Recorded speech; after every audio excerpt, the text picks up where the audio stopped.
Here we are at the Toronto Comic Book Con, the pre-fan expo with Jeff Lemire, currently working on Animal Man. That's right. All right. So, with the Animal Man project, they switched everything up with the new relaunch of 52, changing an amazing book you were working on, the Superboy book. Mm-hmm. Was that a tough? Did they give you enough warning on that one? Yeah, or? I mean, I knew things. We knew like long before the public knew about it, so I knew it was wrapping up, and I kind of got to end it in a way that was fairly satisfying for me. And to be honest, I really wasn't going to stay on that book much longer anyway. Superboy, I kind of had told the story, so it wasn't a big loss in my life. When it comes to the Animal Man, are you doing the same thing? Like, do you have a story you want to tell, and then just sort of end it at that run, or is it kind of open-ended? It's a bit different. I feel like Superboy wasn't a really natural fit for me, so it was a bit more of a struggle to come up with a story that I wanted to tell. Whereas Animal Man, I feel like it's a really good fit for my sensibilities, and I have a lot more, a lot longer of a run in me, I think. I could see myself doing like 50 issues of the book, if DC wants me to do it and stuff. So, I mean, I have a huge, long plan for the book that's going to go at least 30 issues at this point, so, yeah.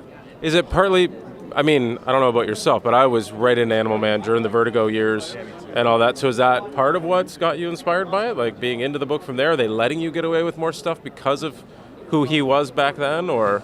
Yeah, well, I think, I love all the old Vertigo stuff too, and it definitely influenced my run, but I also wanted to kind of make it my own, and I feel like they're really letting me write it almost like it is a Vertigo book still, So I have a lot of freedom to really do some really dark things and really go in places a typical DC book wouldn't go, and as a result, I feel like I have a lot more stories to tell. And I think at the end of the day, what makes it so unique too is that it is a superhero book, but it's really a horror book, and it's focused on a family, and all those things are really things that I can latch onto and get excited about. So. Do you feel confident that anybody can jump in at this point?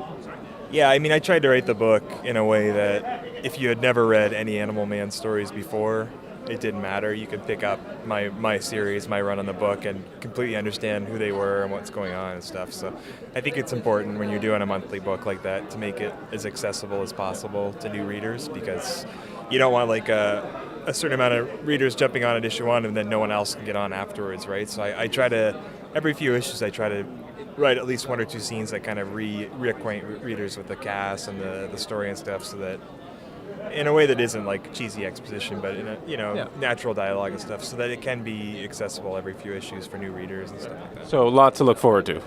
Yes.